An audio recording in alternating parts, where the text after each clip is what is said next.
I can't see anything that the IRFU did that wasn't absolutely based in reason and going as far as they could to include trans people. Can you? I mean, okay, my understanding of that what the IRFU did is that in Ireland, that affects two people. Am I right in saying that? I believe you're correct. Well, no, in fact, no, actually, you're not.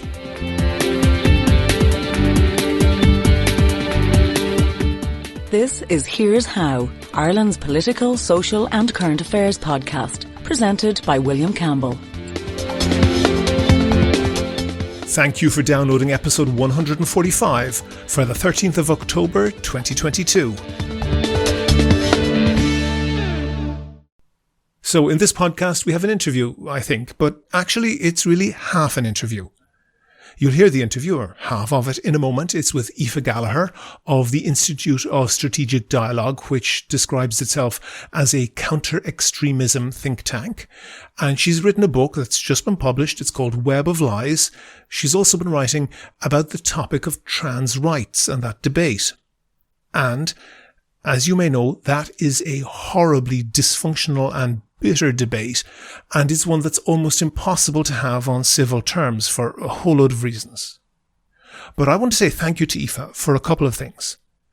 As you'll hear, Aoife made a great job of addressing the issues that I raised with her, and we really thrashed out some of them, but I actually had 9 typed pages of notes for talking to Aoife, and I only got through a fraction of the questions I had. But I want to thank Aoife for answering in a really constructive way, which, as I say, is really rare in this debate.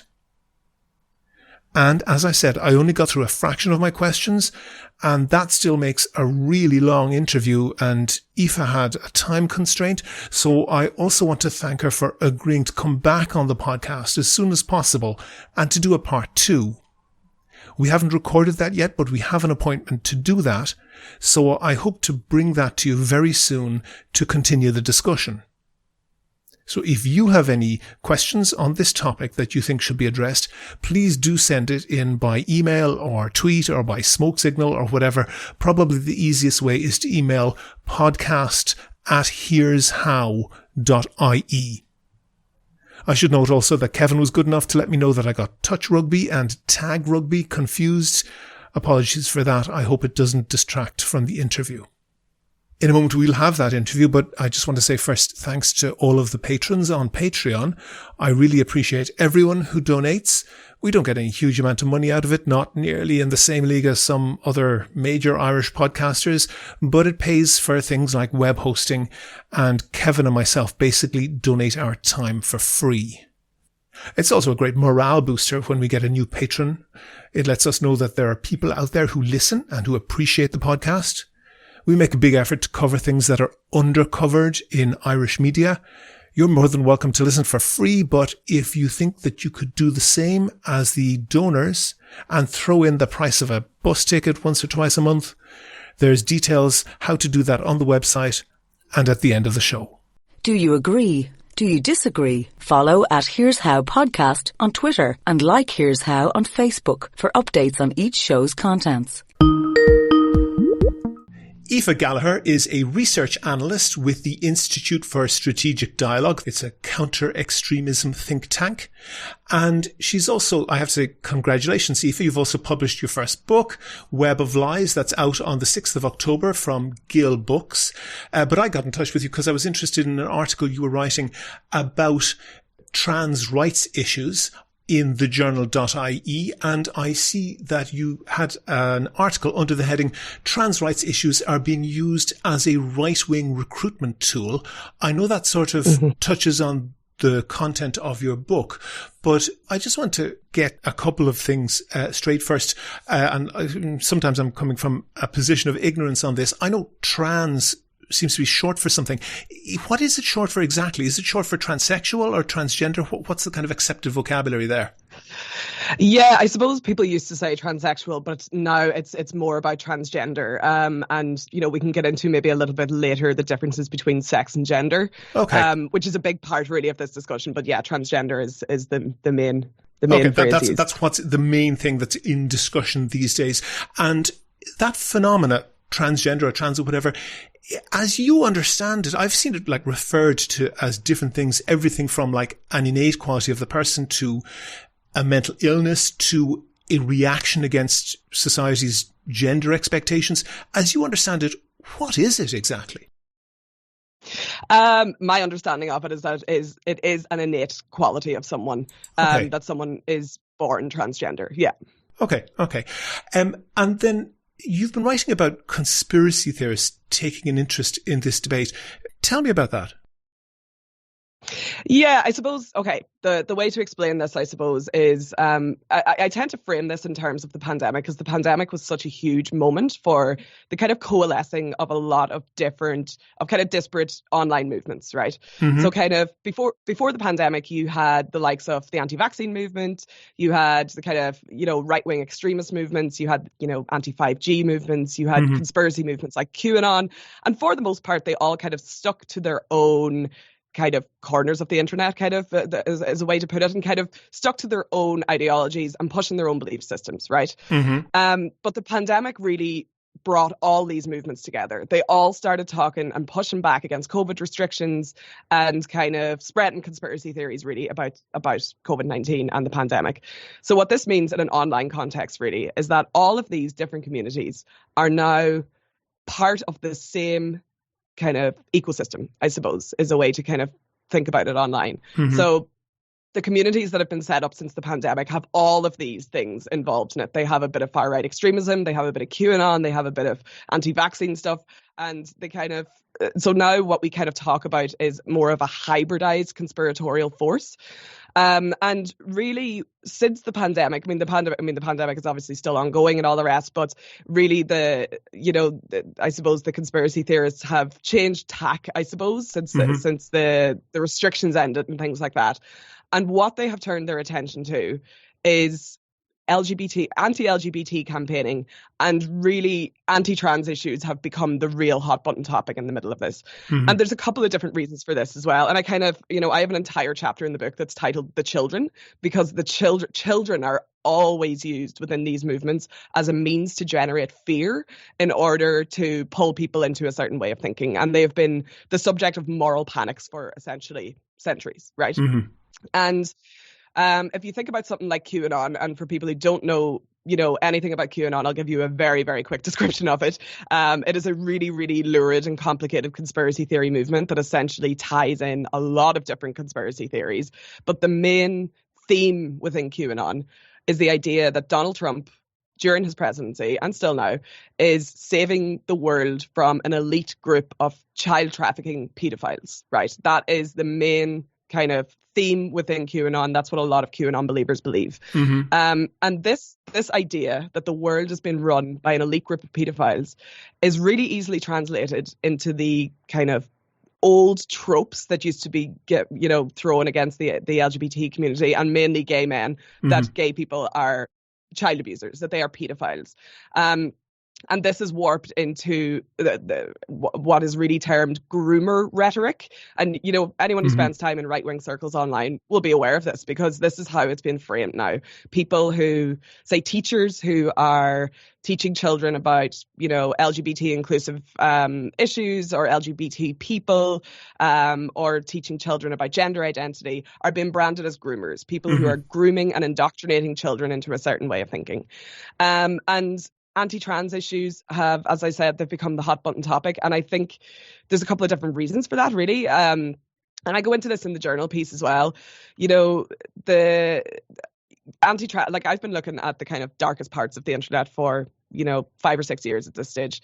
God bless you. What I've really seen, yeah, I know, yeah, it's some job. And within, communities like, or sites like 4chan, again, I go into this in quite a bit of detail in the book, and kind of explaining the kind of cultures of 4chan, but it's really one of the main communities that spawned the alt-right. Mm-hmm. And a lot for people, I'm going to stop you for a second, Aoife, because some people will not be so familiar with those. So there are message boards or forums, which are essentially websites just full of different people writing their opinions, be it in one line like a Twitter, or be it pages of stuff.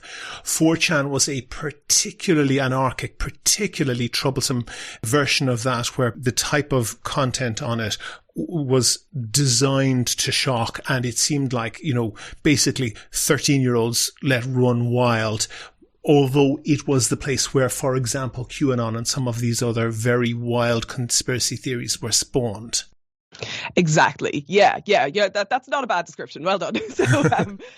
But a lot of the culture of places like 4chan is also based around trolling and online abuse and harassment campaigns. And a lot of it is geared towards targeting minorities or marginalized people. And for years, trans people have been a huge target of this. Trans people, especially that have a public profile or who tend to be, to kind of put their head above the parapet, I suppose, and kind of put themselves out there online, are constantly. Yeah. So what you'd have is somebody would say this trans person or this gay person or whatever we don't like for X, Y, and Z reason, and they would en masse they would suggest to the various readers of this forum to en masse descend and launch a hate campaign against them on Twitter, or perhaps more serious stuff. Occasionally this has happened. That has been what's been called swatting, which is a fairly sophisticated, although not always all that sophisticated way to essentially fake an emergency call from somebody's house, where in fact there is not only no emergency but also no call coming from that house.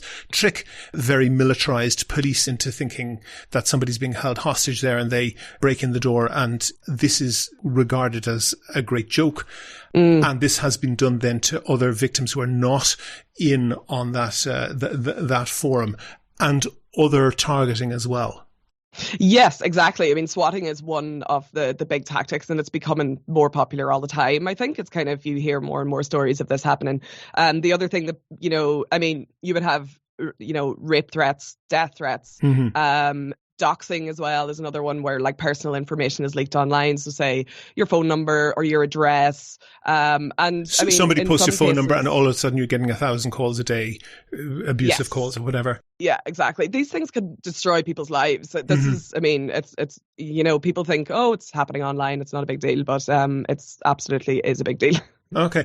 And that's very much a subculture, both that online stuff and how it kind of came offline with perhaps anti-lockdown protests, the more marginal ones of those and so forth. But I think one thing that you've been monitoring is that not necessarily those exact tactics, but the content has been moving into much more mainstream, let's say, right-wing media. Yeah, for sure. And I mean, a lot of this comes from the States, right? And, I used to say a couple of years ago, what happens in the States eventually comes to this side of the world a few years later. But actually that period of time is shortening all the time. Yeah. And really, if you see something kind of bubbling up in these kind of communities in the States, you can be pretty sure it'll be actually bubbling up in Irish communities at the same time. And really, again, what I've seen over the space of a few years is that these kind of, I suppose the rhetoric and the kind of hate campaigns that have been kind of launched in places like 4chan are now being broadcast on places like Fox News. Like Fox News Tucker Carlson show is one of the big, I think it might be the highest watched we have, show. It is the highest watched news show in the US, you're correct. We have to just be careful on that. So Tucker Carlson is not advocating people being swatted or doxing people's private information being published online, but he is using arguments that essentially originated in these very extreme forums. Yeah, exactly. And I suppose another big, can you give an example of that? We see as well. Well, I suppose what I could say instead really is that another trend that we see is that, very fringe stories, very kind of, maybe a trans person doing something that the vast majority of people and other trans people would consider beyond the pale is being broadcast on episodes of things like Fox News or things like Tucker Carlson as a trend that is widespread, right?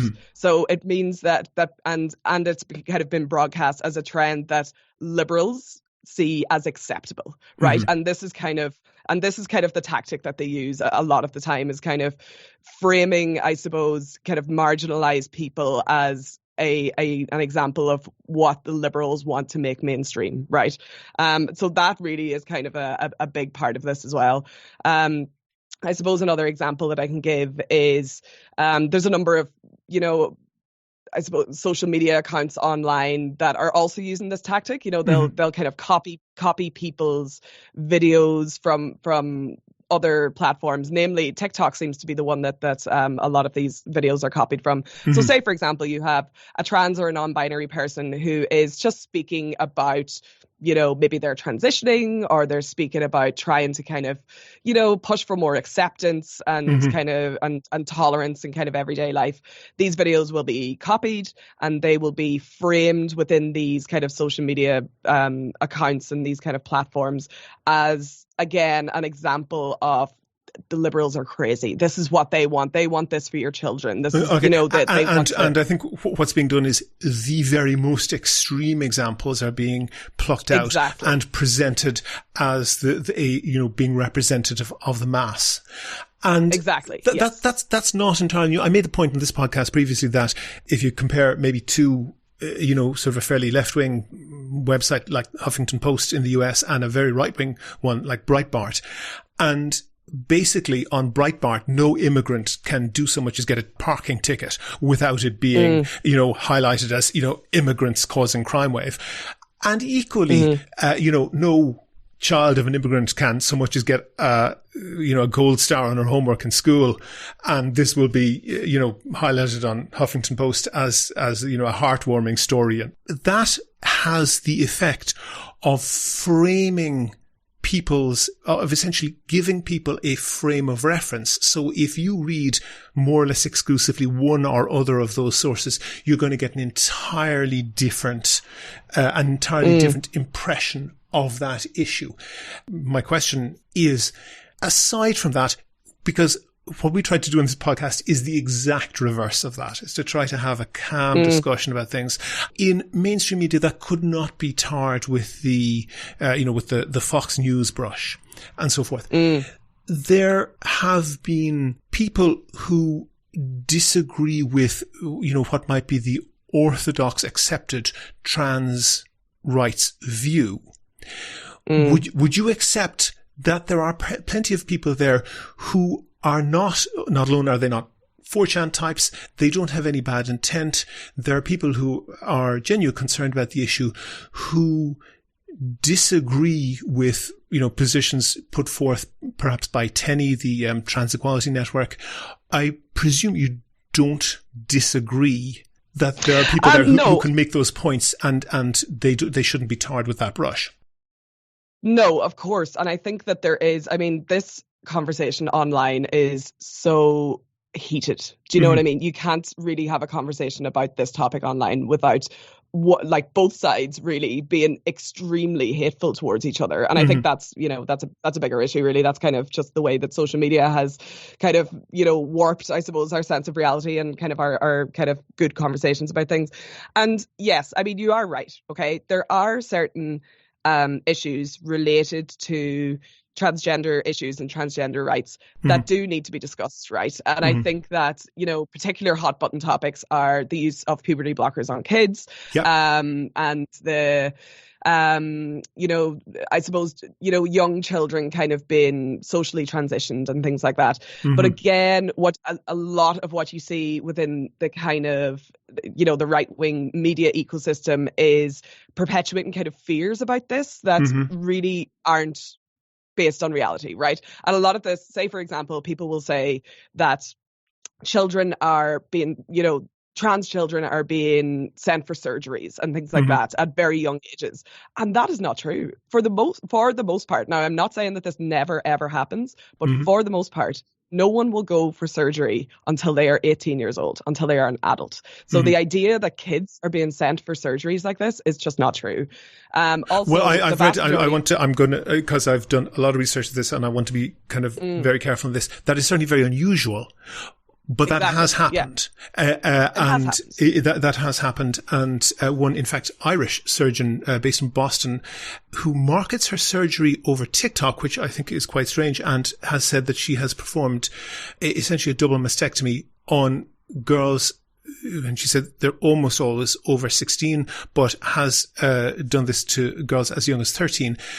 People get quite concerned about that, and people of good intention who are not being sucked into a wild conspiracy theory world. People of good intention have concerns about that. But I just want to go back to one thing you said in your article in the Journal in particular. We just want to start with that, because unfortunately, not only the views on this, not only the opinions on this, but even the facts on this can be, highly contested. And one of the things you said in your article was, you say, the majority of people are assigned either male or female at birth, based on presence of certain genitalia. But approximately 1.7% of the world's population are born intersex, almost equal to the number of people with red hair. I've looked into that very carefully. That 1.7, you seem to be taking that from a study by a woman called Dr. Anne Fausto-Sterling. So 1.7 is about one person in 60. And that figure of people who are intersex, which is entirely different, it's not the same thing at all to people who are trans. No, it is different. Yeah. It's a completely separate thing, which you acknowledge. Of course, I understand that. I just want to clarify that for the listeners. But that number of 1 in 60 is got by adding up people with more than 20 different conditions. But the overwhelming majority of the people in that 1.7% are people with a condition called late onset congenital adrenal hyplasia, which is a hormonal disorder. But people with that disorder are unambiguously male or female. And later researchers took up that issue. They took issue with that number, and Dr. Fausto-Sterling acknowledged, and from reading what she said, she seems to have accepted those criticisms. And the previously generally accepted definition of intersex, which would typically be people born with what you might call a birth defect, where it is not clear what whether their genitals are male or female. That's something between, depending on how you measure it, between 1 in 2,000 and 1 in 5,000. And I note that the subheading on your article on the Journal says, Aoife Gallagher argues that anti-trans campaigners do not have science on their side, no matter how hard they try. When you say that, you have to kind of be careful to make sure you have the science right yourself. Can you see how some people who are uneasy about things like that see that and could view that as a motivated reading of the facts, that you are going for this 1.7 figure because it is by far and away the largest figure that has ever been suggested for that, and it's not a very well supported one in science? Yeah, okay. I'm actually glad you asked me this question, okay, because it was kind of probably the biggest piece of feedback, I suppose, that I got from the article, right? And I suppose my understanding of it is that 1.7%, or the kind of the definition of intersex, is fairly fluid, as far as I know, and that different conditions can be included in being intersex and other. That's true. Okay. But that particular condition, late onset congenital adrenal hyplasia, which accounts for 90% of the people in that 1.7%, there's no fluidity in that. That is simply not intersex and has never been accepted as such. Okay. Well, I'll definitely take that point. Okay. But I guess the reason. And, I do think, to be honest, if I was going to go back and write that article again, I probably would add that context into it, because I really, I am not in this job to try and inflate things that in that kind of a way. Do you know what I mean? Yeah, really anybody involved in research or science, by far the proudest thing they should ever be able to say is that I got it wrong, because that means that you can acknowledge things, and that's how we learn. So I don't want you to take that as a personal criticism at all. But go ahead and reply to that. Definitely not. But yeah, exactly. So I do think that I would probably go back and kind of tweak that and add that little bit of extra context in there. But I suppose the reason that I mentioned that at all is because a lot of the replies that you'll get to people talking about transgender issues online is that biology is set. Biology is male, biology is female. There is no in between, and that is it. And essentially what I wanted to do with that point is to say, actually, no, there is an in between. There are people that are neither one or the other, that have these conditions, that you cannot say that people are biologically male, biologically female, and that is it, set in stone. So that was really the point I wanted to make. I will take your point that that number, that there is a lot of controversy surrounding that number, and I will say that I probably would tweak that. I think if I was to go back to do it. Okay, well that's a proud thing to say. I want to just play you a very, very brief clip from a guy called Owen Hercombe. He labels himself as the first non-binary mayor in the UK. He's mayor of a town in Wales, and he was interviewed by the BBC, and he said this: "That's not what being male means. I mean, there are lots of different ways of being lots of different things, and some men do have penises and some men don't, and it's not about that. I mean, to define gender as, do you have the capability of getting pregnant, or as some people do you sit down or stand up to pee, is just ridiculous. It's so much more complicated than that." What I guess what I want to ask you is, there are people who react against that. And I wonder, and I want to give you a bit more information, but I wonder whether you accept that people who react against that are doing so in good faith and perhaps with good grounds. And if I was to ask you, are humans a bipedal species? Are humans a species with two legs? You wouldn't have any difficulty to saying that humans and ostriches and a few others are bipedal species. And equally, humans and some others have been understood to be a sexually dimorphic species. Sexually dimorphic basically means that the males aren't the same as the females. So ducks are sexually dimorphic. Females are brown, males are green. Swans are not sexually dimorphic. You can't really tell by looking at a swan whether they're male or female. The point there that I'm trying to make with that is that you may at the edge get some people who, for accident of birth or calamity, end up with not having two legs. But that doesn't undermine the general truth that humans are a bipedal species. And that's not to undermine or to belittle the existence of people who don't fit exactly into one category or the other. But humans are a sexually dimorphic species. The overwhelming majority, in the same way as the overwhelming majority have two legs, the overwhelming majority are very clearly either male or female. And that way that Owen Hercombe puts it, and just says that, oh, well, some men have penises, some men don't, some women have vaginas, some women don't. You can understand why he says that, and that's kind of part of his identity, and that's sort of important to him. But that's not a scientific statement of the facts, is it? I suppose it depends if he's talking about sex or gender, right? And I kind of, said this at the start. There is a difference between sex and gender, and sex is more based on biology, and gender is now agreed upon by a wide range of different people studying in this field, that gender is a spectrum. It is not a binary thing between male and female, and that gender comes from, it is both a kind of nature and nurture. There's both of these things going on, right? So a part of it is based on your biology, but a part of it is also based on the society you grow up in and the kind of gender roles that are, I suppose, a part of the lives that we grow up in, right? And I'd say that is pretty well agreed upon. So I think it depends there if he's talking about, male sex or male gender, right? And I would say that he's talking about gender, right? Now I can agree that someone hearing something like that and framed it the way that he said it, I understand it, right? I understand that people are like, what God? But you and I and we have an intelligent listenership on this podcast. It's people who are going for a very specific type of debate. It's not fire brigade type rushing to the latest news headlines. But there's a wide range of people. I would say the vast majority of the population who are hearing that are at best rolling their eyes and at worst thinking this guy it could be dangerous. I wouldn't say dangerous. I think that might be a bit far, but but people could think that. I don't think Owen Hercombe is dangerous, by the way. But people could be in genuine and not ill-founded fear. Yeah. Well, I think that one of the biggest issues with this entire conversation about gender, trans, and non-binary people is that, so say, for example, the push for LGBTQ rights, or the push for gay rights, let's put it as gay rights, through the past, 30, 40 years, whatever it is, has come to a point now that people are accepting of gay people and lesbian people and bisexual people, right?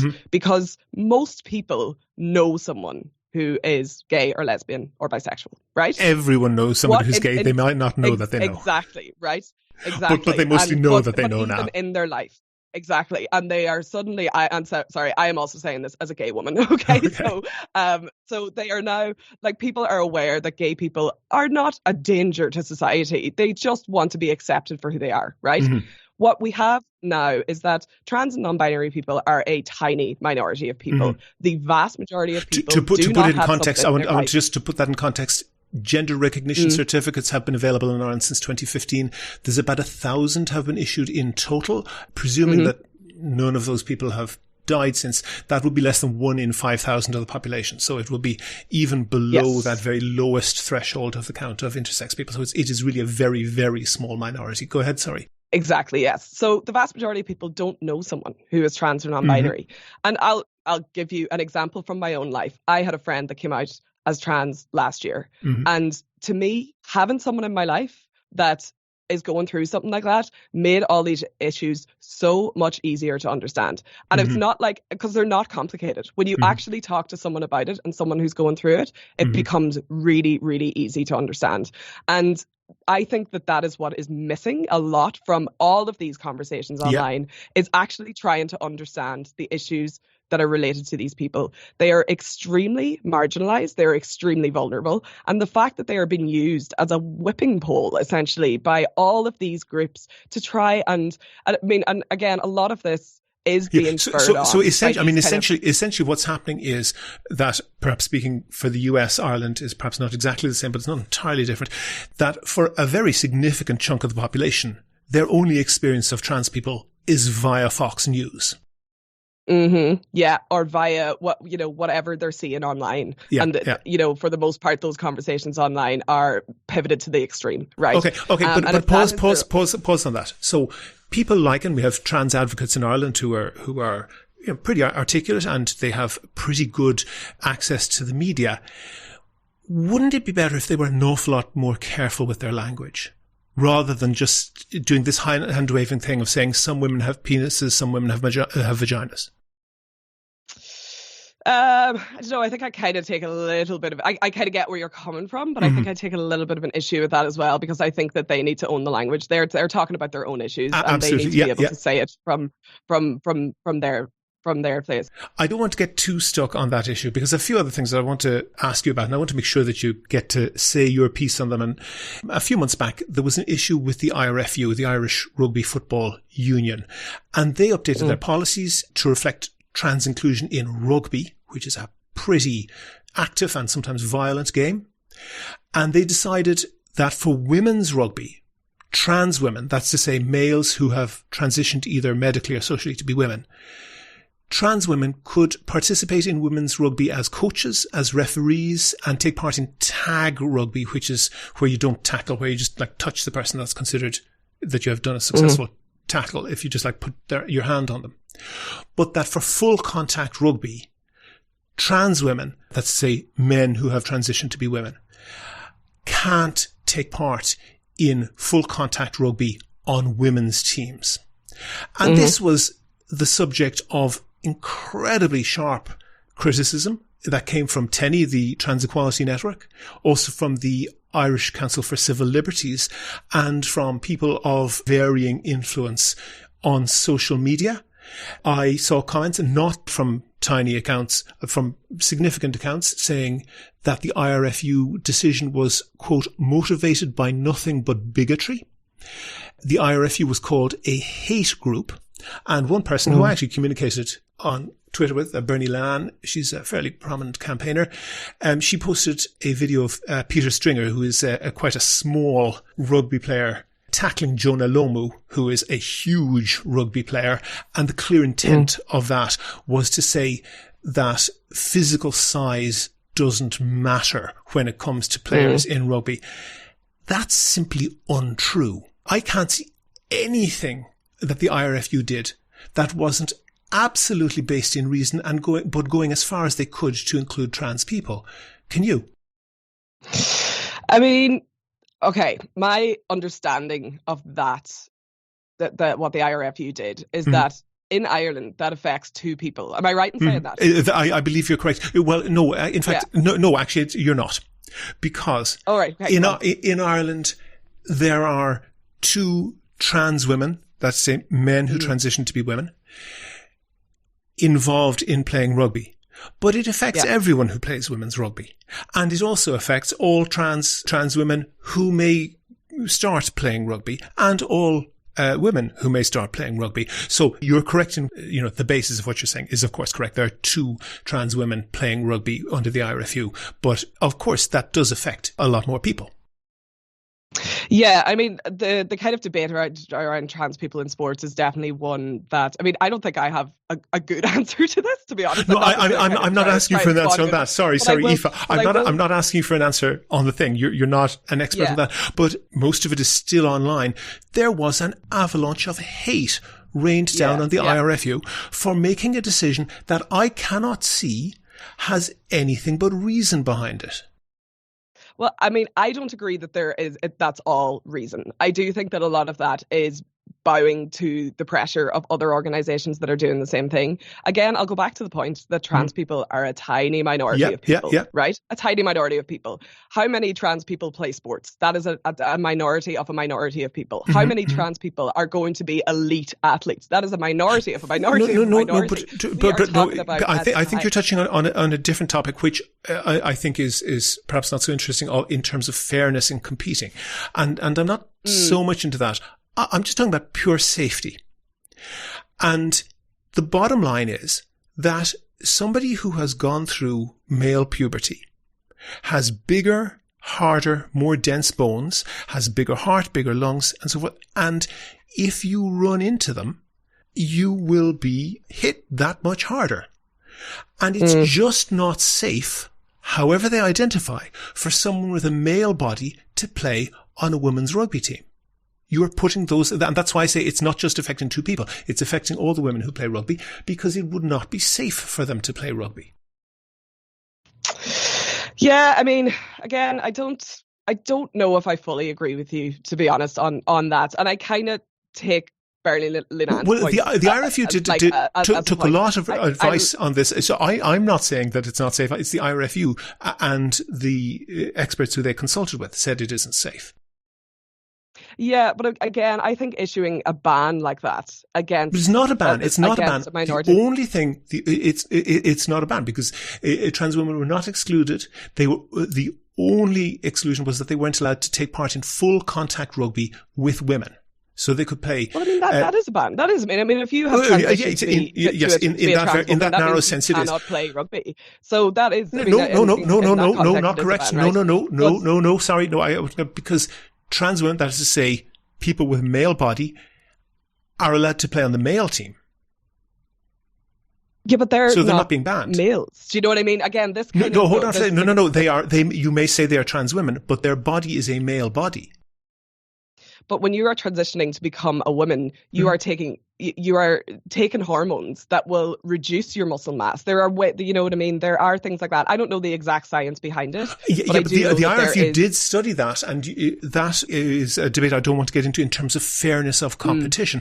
But I'm just focusing on safety here. The IRFU most certainly did study that, and so just to illustrate that, Bernie Linan and a few other people in one particular Twitter thread posted a picture of Peter Stringer. Now, Peter Stringer is 1.71 meters tall. That's to say he is 25 centimetres. That's nearly a foot shorter than Jonah Lomu. And the picture of Peter Stringer with other rugby players, it's obviously cropped for comic effect because Peter Stringer barely comes up, it in fact doesn't even come up to the shoulder of the other players. And the intent of posting that was very obviously to say, well, if somebody who's much smaller, a male who's much smaller, can safely play on a male team, then surely males can play with women.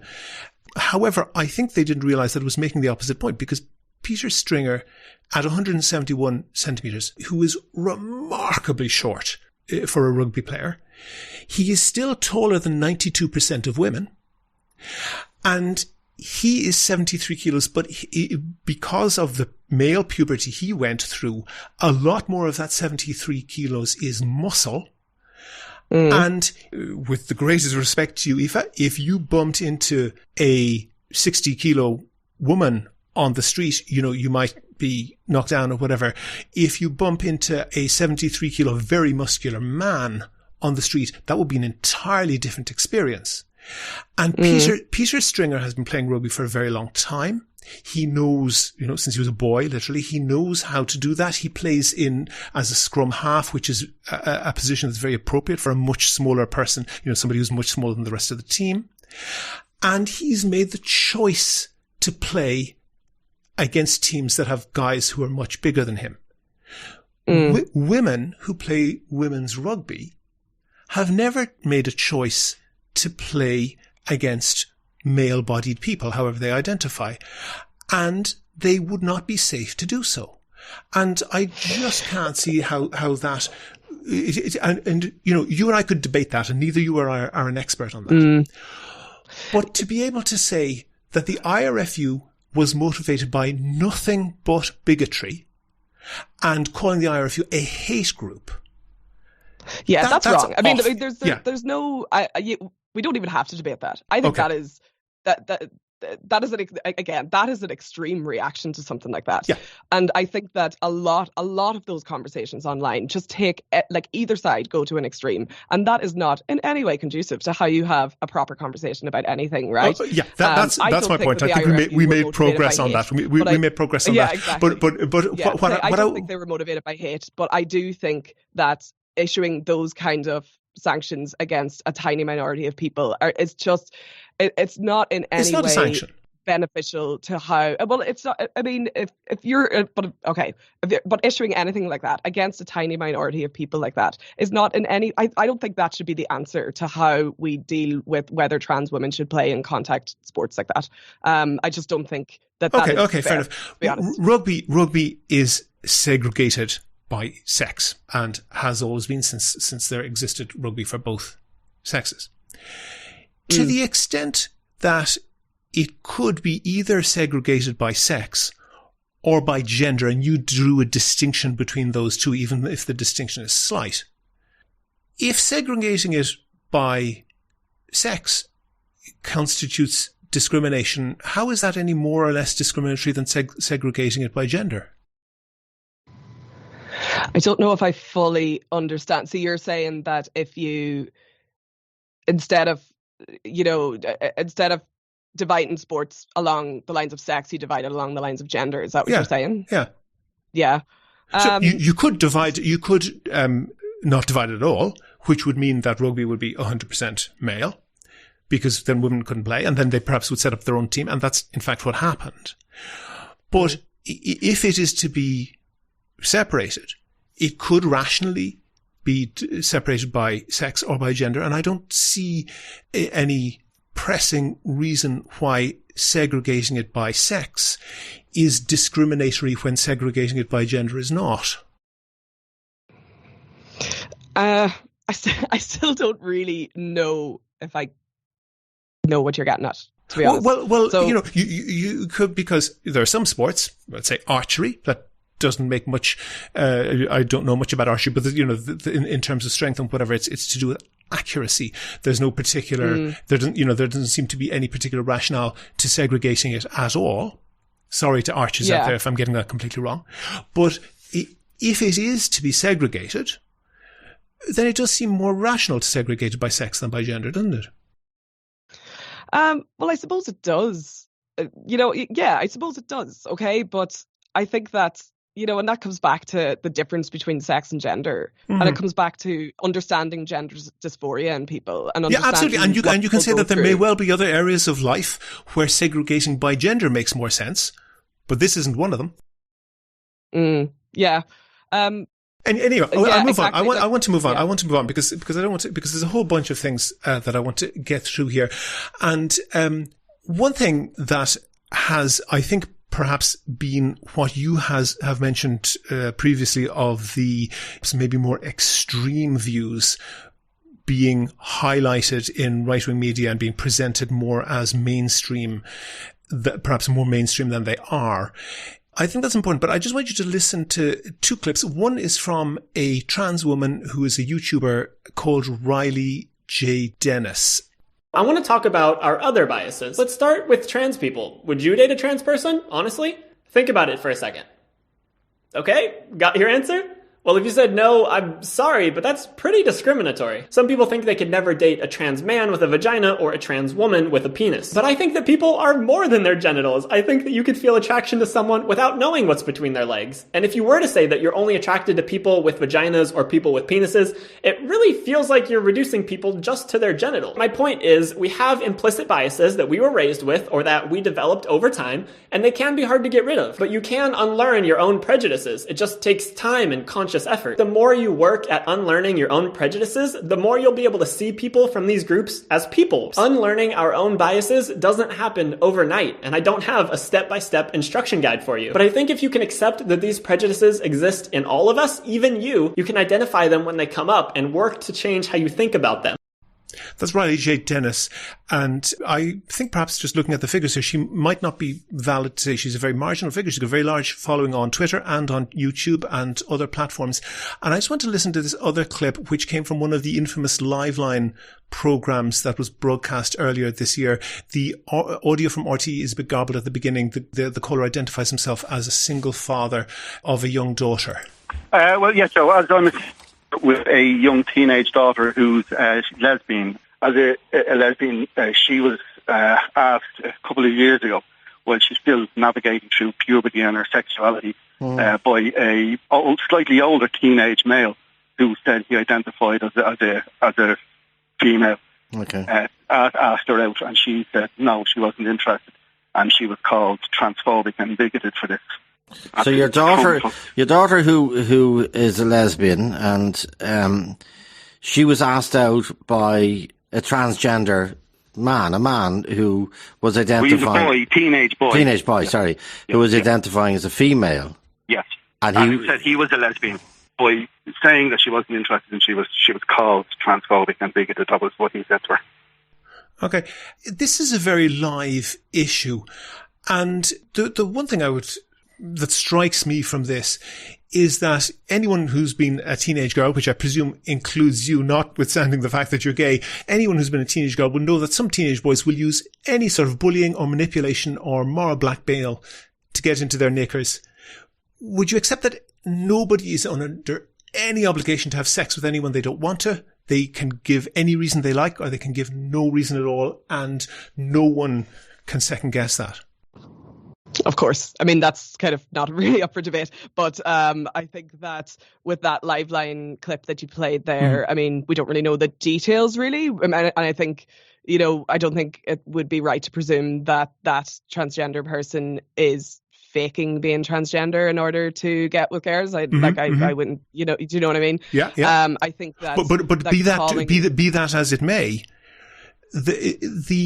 and I wasn't aware you were gay before we started the interview, so thanks for clarifying that.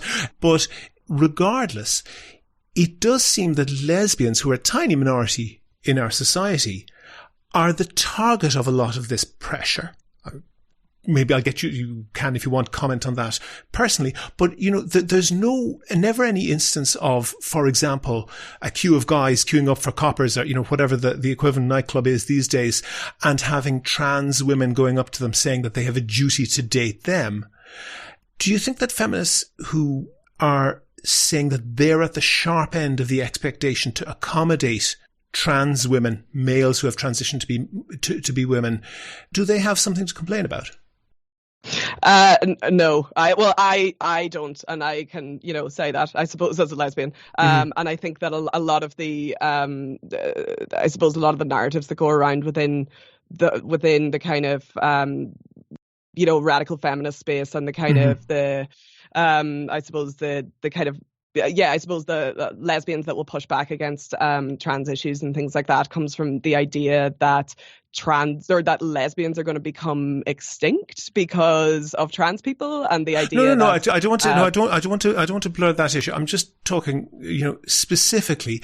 And in her clip, Riley J. Dennis, who is in this category, someone who's male who transitioned to be a woman, she uses language there saying that a lesbian who doesn't want to have a relationship, who doesn't view a trans woman, a man who's transitioned to be a woman, who doesn't view that person as a lesbian is in some way bigoted. And I think the vocabulary she was using is that they need to do a lot of work to overcome their biases.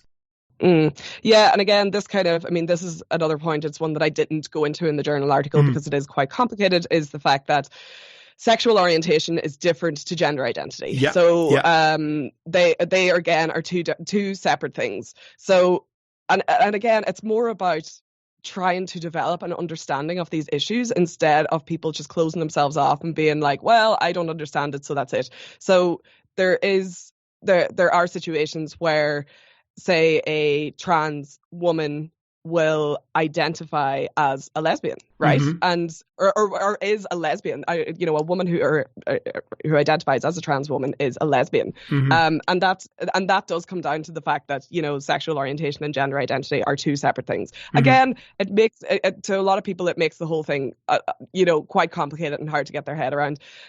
Do I think that people that turn down trans people, for relationships or, sex or whatever it happens to be, should immediately be called transphobic? Absolutely not. Do you know what I mean? There are so many ever?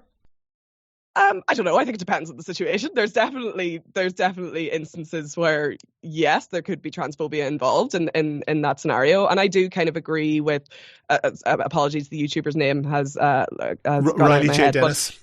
Riley J. Dennis, when she says that, and I mean, maybe this is just me coming from, a woke liberal perspective, but I do think that people should be judged on the people that they are, instead, and our sexual orientation is very, very deeply ingrained. It is, certainly existed long before humanity, and it's required for the continuation of the species. And if you listen to people like Richard Dawkins, you can see how gay people fit into that as well and are sort of important in society.